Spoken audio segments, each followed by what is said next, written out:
Assalamualaikum warahmatullahi wabarakatuh. Waalaikumsalam warahmatullahi wabarakatuh. Sugeng dalu, selamat malam para pemirsa Kang Togok TV dimanapun berada. Jumpa lagi dengan kami Salik-Salik Sataria di channel Kang Togok TV dalam pengajian malam ini, Sabtu bulan Agustus ini, minggu pertama kalau nggak salah tanggal 7. Kita mulai sekarang, para pemirsa. Ini ada di tengah ini sebagai narasumber kami yaitu Kang Mukhtar Yudi, terus yang sebelah sananya adalah Kang Daniel, betul Daniel Hasan. Saya sendiri biasa sudah sering ketemu Bambang gitu, Kita mulai dengan pertanyaan pertama ini, Kang Yudi. Bahwa ini tentang seputaran dari syahadat. Kita semua sudah tahu syahadat, bunyinya sudah tahu semua. Nah, ini kira-kira menurut Kang Yudi, pelajaran apa yang bisa kita peroleh agar bisa menjadi pencerahan bagi kita semua, gitu kan? Monggo, Kang. Assalamualaikum warahmatullahi wabarakatuh. Alhamdulillahirabbil alamin wassalatu wassalamu ala asrofil anbiya'i wal mursalin Sayyidina Muhammad wa ala alihi wa sahbihi ajma'in, amma ba'd. Pemirsa yang dirahmati oleh Allah, pada kesempatan kali ini saya akan mengambil dua judul tema. Yang pertama adalah membedah manusia, yang kedua adalah bersahadat. Syahadat dulu nanti, Kak. Membedah manusia dulu. Yang pertama adalah membedah manusia, bahwa di dalam Al-Quran manusia itu disebut dua, yaitu basar yang mengacu kepada aspek jasmaniyah dan insan yang mengacu kepada aspek perangkat yang ada di dalam ruhaniyah. Secara basar manusia sama dengan makhluk yang lain, tapi yang membedakan itu adalah secara insaniyahnya. Di dalam insaniyahnya manusia, di dalam ayat Quran mengatakan laqad khalaqnal insana fi ahsani taqwim. Sungguh kami telah menjadikan manusia itu dalam bentuk rupa perangkat yang sebaik-baiknya. Karena tidak ada makhluk manapun yang menyamai keinsanan manusia. Manusia itu di dalam insannya, di dalam perangkatnya itu mengandung beberapa hal. Yang pertama adalah ada akal, yang kedua ada nafsu, yang ketiga ada rasa. Dengan akal manusia hidup menjadi kreatif, dengan nafsu manusia hidup menjadi dinamis, dengan hati manusia hidup menjadi tertuntun, dengan rasa manusia hidup bisa mengenal Tuhannya. Seperti itu, Oleh karena itu, di samping itu juga maka lengkaplah kita disebut zahir batin, manusia yang kewadakan dan manusia yang punya perangkat. Di dalam hal inilah maka manusia punya kewajiban. Yang pertama adalah kita mengenal bahwa seseorang itu akan mulia di hadapan Allah itu kalau dia bersahadat kepada Allah. Yang pertama bunyi syahadatnya ini syahadat Allah, ini adalah asyhadu alla ilaha illallah. Asyhadu itu adalah lafal, yaitu proklamasi, penyaksian. Allah ilaha itu adalah penyaksian bahwa yang disebut ilah itu adalah sesuatu yang menempel di dalam hati manusia. Manusia bisa mengatakan, manusia bisa menjadikan ilah kepada manusia yang lain kalau dia menempel secara permanen dalam diri manusia. Kecintaannya kepada manusia itu mengalahkan kecintaannya kepada Khalik. Itu asyhadu alla ilaha, ya, ilahun itu. Wa asyhadu alla ilaha illallah, ya, itu adalah penegasan. Hurufnya adalah huruf isti'la, yaitu Allah. Itu adalah penegasan. Allah itu namanya isim ma'rifat. Jadi aku bersaksi tiada Tuhan selain Allah. Seperti itu. Itulah penyaksiannya. Oleh karena itu, makanya di dalam lafal asyhadu alla ilaha illallah itu ada mengandung adalah proklamasi. Itu adalah setiap manusia pasti dia berproklamasi. Proklamasinya di mana? Di alam ruh. Wa idza akhadha rabbuka min bani adam ala zuhurihim dzurriyyatahum wa asyaduhum ala anfusihim. Itu peristiwa syahadat yang pertama ketika di alam roh. Berwujud manusia itu syahadat yang kedua, ya, bahwa tiada ilah. Ilahi adalah sesuatu yang menempel menjadi kecintaan manusia. Manusia bisa menjadikan ilah kepada manusia yang lain, tergantung mendalam tidaknya dia di dalam kecintaan kepada manusia. Nah, di situ ada huruf isti'la, ilah, huruf isti'la, ya, penisbatan, penguatan. Siapa? Tiada Tuhan illallah selain Allah. Jadi apa namanya? Jadi huruf Allah itu adalah merupakan lafal Allah, hak yang sesungguhnya, ya, hak yang sesungguhnya. Karena apa? Itu adalah Allah itu adalah bisa dikatakan ilah, tapi kalau ilah belum tentu Allah. Jadi itu penisbatan, apa? Itu namanya adalah taksis. Taksis itu penghususan. Tiada Tuhan kecuali Allah. Allah itulah hak sesungguhnya Tuhan yang pantas kita sembah, pantas kita pantas kita ibadahi hanya Allah. Itu seperti itu. Itulah pengantar saya. Jadi syahadat itu seperti itu. Monggo. Kalau mau bertanya silahkan bertanya, ya. Oke, ini kan, ini dalam materi kita ini kan syahadat memang ya menjadi satu apa ya, piranti kita dalam berlaku, dalam berberangkat, bermunajat dan bertafakur kepada Allah.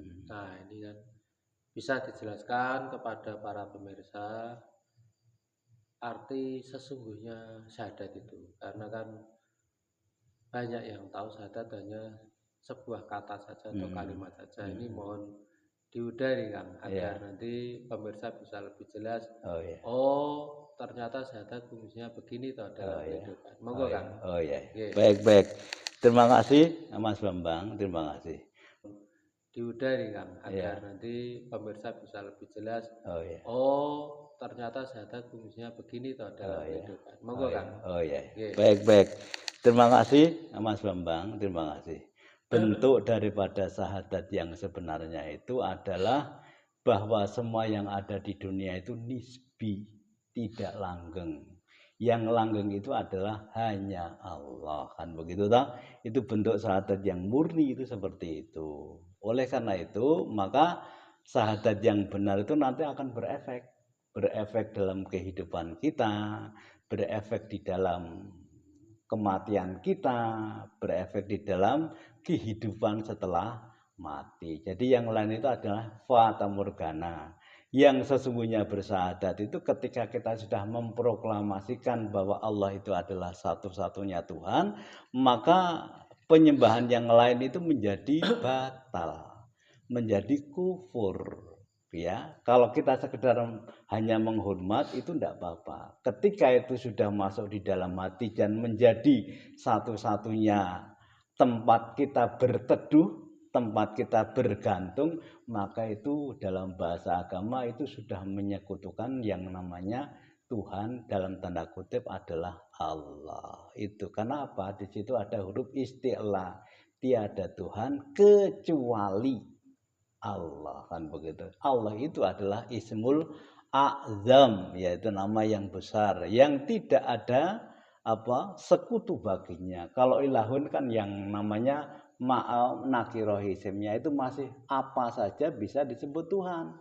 Tapi ketika Allah itu bisa disebut Tuhan, tapi kalau yang ilah tidak bisa disebut Allah, karena antara Allah dan Tuhan itu ada bedanya. Yang satu isim nakiroh, yang satu isim ma'rifat, kan begitu, itu ya. Jadi itu, dan itu nanti akan berefek ketika kita hidup di dunia sampai mengakhiri hayat kita. Kalau kita menyebut asma Allah itu adalah itu yang namanya disebut Islam. Kalau Islam adalah salamah, selamat gitu. Kalau selamat pasti dalam naungan Allah. Kalau mungkin Allah akan memberikan apa yang ia punya, yaitu surganya. Surga penuh kenikmatan. Itu yang matinya dalam keadaan bersahadat, pasti dia, kalau dalam bahasa fikihnya, syariatnya, pasti dia komandan surga,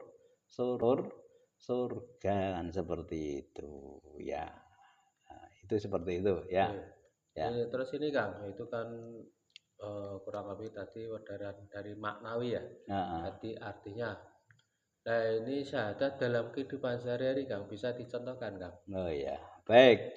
Ya, yang jelas ketika kita dalam kehidupan keseharian kita, apapun yang kita lakukan itu tidak lepas dari pertolongan Allah. Ketika Mas Bambang nyambut gawe, kekuatan dari siapa? Ya sebut saja kekuatan daripada Allah. Ketika mempunyai pekerjaan dan lain sebagainya, itu ya semuanya disediakan oleh Allah. Kita tinggal memetiknya, kan begitu toh. Kita tinggal mengusahakannya. Hakikatnya bahwa semua yang kita lakukan di dunia ini adalah atas kehendak Allah. Kalau Allah nggak berkehendak, tidak mungkin kita terjadi. Mas Bambang turun ada di Klaten ini juga karena digerakkan oleh Allah dan lain sebagainya. Itu seperti itu secara hakikat ya. Itu seperti itu. Secara hakikat ya Kang. Ya. Nah, ini yang saya tanyakan lagi nih Kang. Soalnya kan juga pemirsa perlu tahu kejelasannya supaya mungkin pemirsa biar tidak pusing. Nah, yang penting kan aplikasi toh Kang. Iya.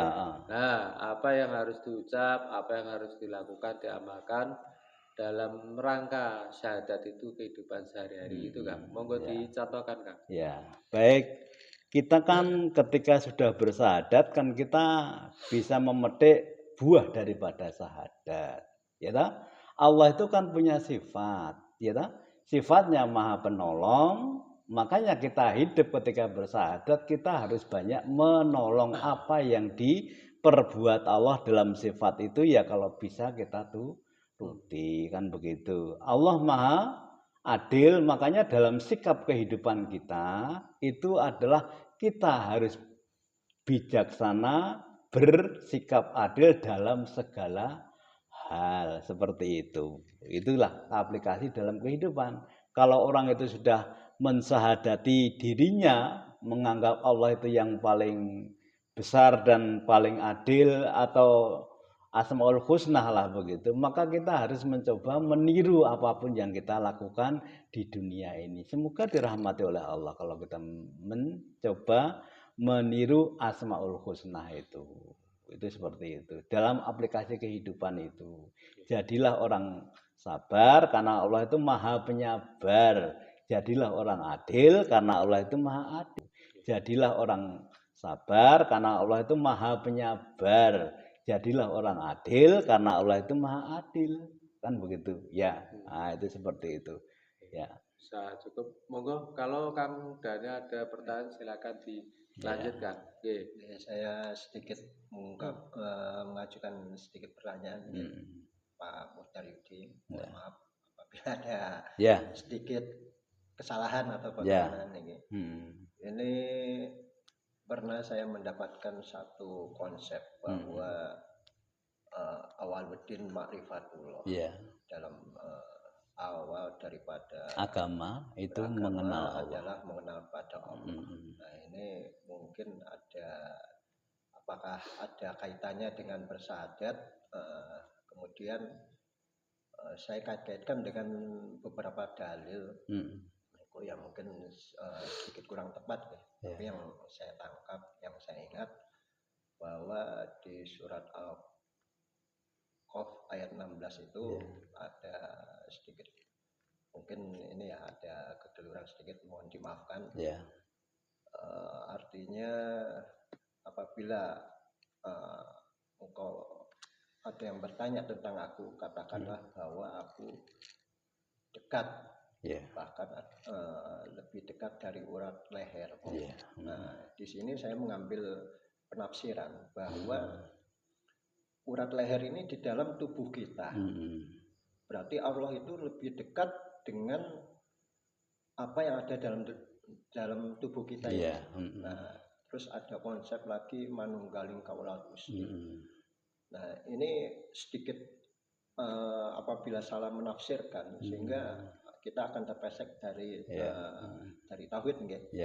Bahwa holik ya holik, makhluk ya makhluk. Sehingga banyak sekali yang memegang konsep manunggaling kaulah Gusti itu bahwa saya ini Tuhan. Nah, ini bagaimana penjabarannya nih? Oh iya. Baik Kang Dadang. Baik, akan segera saya jawab. Untuk manunggaling kaulah Gusti itu manunggal dalam sifat, bukan dalam zat. Kalau zat Allah dengan zat manusia kan beda. Itu tidak akan bersatu. Pensifatannya ya Kang ya. Ya, pensifatannya. Kalau Allah Maha Rahman dan Rahim, manusia bisa mengikuti Maha Rahman dan Maha Rahim. Itu disebut manunggal ing sifat, bukan manunggal ing zat. Nek dan Maha Rahim itu disebut manunggal ing sifat, bukan manunggal ing zat. Nek manunggal ing zat, kapanpun manusia yang fana ini tidak bisa bercampur dengan Tuhan. Bukan hanya manusia.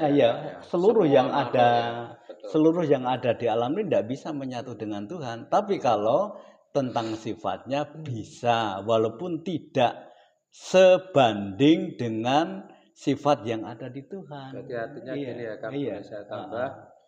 Kalau Allah dalam Asmaul Husna ambil saja Al-Ghani, artinya yang maha kaya, berarti manusia pun diberi kesifatan kaya juga, kan gitu ya Kang ya? Terus bahwa maha Rahman, welas asih, manusia juga diberi kesifatan welas asih, kira-kira gitu ya Kang? Iya, tapi welas asihnya manusia berbeda dengan welas asihnya Allah. Iya, tetap karena memang skalanya jauh beda, tidak bisa dibahas. Cuman kan artinya bahwa satu titik itu dalam manusia itu kan kesifatan Allah ada semua sebetulnya. Hanya kita saja yang tidak pernah atau tidak menyadari untuk menggalinya. Kira-kira gitu ya Kak? Iya, betul, itu seperti itu. Jadi bentuknya sama tapi kualitasnya berbeda Kang Dadang, itu seperti itu. Yang kedua tadi apa? Agak lupa saya. Yang kedua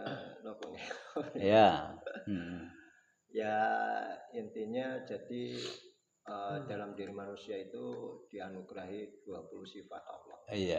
Nah, tetapi manusia jangan terlalu merasa ilmu rumangsa kuwi paling sesat itu. Nggih, leres. Gede rumangsa niku nggih. Gede rumangsa itu paling. Jadi di balik ke 20 sifat itu ada yang maha, maha dari segalanya. Yang tidak boleh dipakai itu kan yang maha sebenarnya. Kalau yang lain boleh diambil, itu ya Kang Babang. Ya, yang maha itu enggak boleh. Ya, maha besar, maha pintar. Manusia enggak boleh memakai maha. Tapi pinternya bisa, tapi tidak maha. Itu seperti itu. Itu hanya membedakan. Artinya kan semua kesifatan manusia ini sebetulnya yang saya telah kan. Semua sifat Allah itu ada dalam diri manusia. Betul. Hanya bedanya manusia pintar, bahwa maha pola pintar. Jadi tergantung manusia itu sendiri mensikapinya, karena kan ketahuan dirinya seperti apa. Kan kembali lagi. Kalau sudah di ini contoh amalan nyata kan bisa dijelaskan? Iya, dengan zikir. Zikir itu adalah contoh amalan yang nyata. Jadi ketika kita zikir maka seluruh potensi yang ada di dalam diri manusia, termasuk akal, rasa, hati dan nafsu menyatu jadi satu. Ya, menyatu jadi satu. Dengan demikian makanya akalnya terbimbing, nafsunya juga terbimbing, kan begitu toh? Rasanya juga terbimbing. Anane nanti yang keluar dari nafsu, akal dan rasa lewat mulut ya memuji kepada Allah. Subhanallah, alhamdulillah, kan begitu. Intinya zikir ya kan? Ya, zikir itu bisa, karena zikir itu adalah ibarat pedang Allah. Ketika engkau banyak berzikir, maka hatimu menjadi lembut. Ketika tidak banyak berzikir, maka hatimu menjadi keras. Apapun hati yang keras itu kan menolak saran dari akal, apa yang ia lihat, apa yang ia pikirkan, apa yang ia rasa, nanti keluarnya ya mentah gitu loh. Tapi tapi kalau banyak berzikir, apa yang akan menyinari, kalau ke atas menyinari akal, zikirnya di dalam hati, kalau di atas nanti akalnya akan tercover dan terbimbing, rasanya juga akan terbimbing ya. Nanti kalau akal terbimbing, apapun yang ia lihat itu nanti adanya cuma subhanallah. Mata melihat, maka lahirlah subhanallah walhamdulillah, kan seperti itu. Kenapa? Berkat daripada hati. Iya, berkat daripada hati ya. Karena di dalam hadis mengatakan inna fil jasadil mudghah. Di dalam diri manusia ada segumpal darah. Wa idza saluhat saluha sairun amali. Jika hatinya itu baik, maka seluruh komponen yang ada di dalam diri manusia, termasuk akal, termasuk rasa, termasuk mulut, termasuk hidung dan lain sebagainya, itu termasuk kata-kata juga akan baik. Tapi sebaliknya, kalau hatinya jelek, apapun yang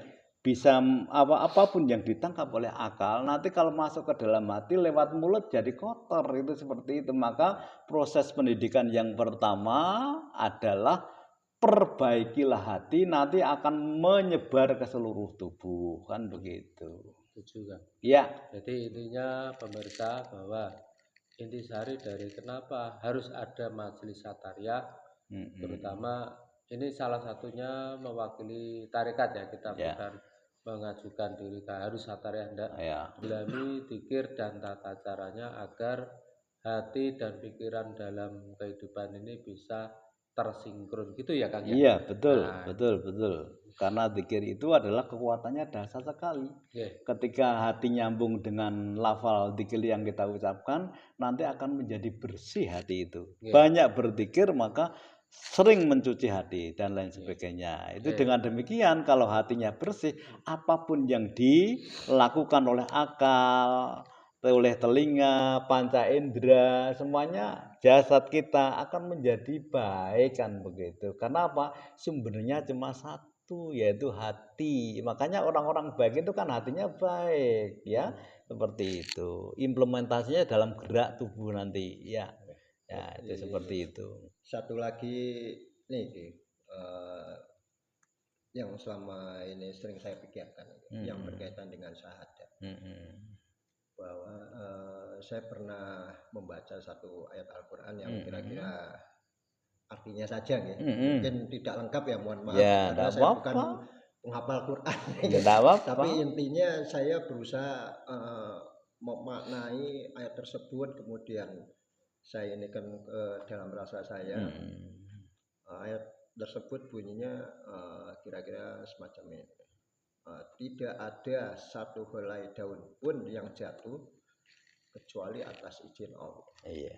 Dalam arti dalam lingkup kecil itu tapi bermakna sangat luas. Bisa secara kompleks sekali gitu. Iya. Global itu bahwa segala kejadian baik dan buruk, susah senang dalam keadaan apapun juga yang berpasang-pasangan itu atas izin Allah gitu. Iya, betul. Nah, di Toriko Satariyah dalam bimbingan Romo Busrofik dan Pak Dikuri Toko ini penekanannya yang utama itu mensyahadati. menyaksikan. Dalam arti menyaksikan apapun yang terjadi, yang dia alami, yang diperoleh oleh manusia itu atas izin Allah. Nah, itu penjabarannya seperti apa? Oh iya, baik. Menurut kekuatan saya, ya baik.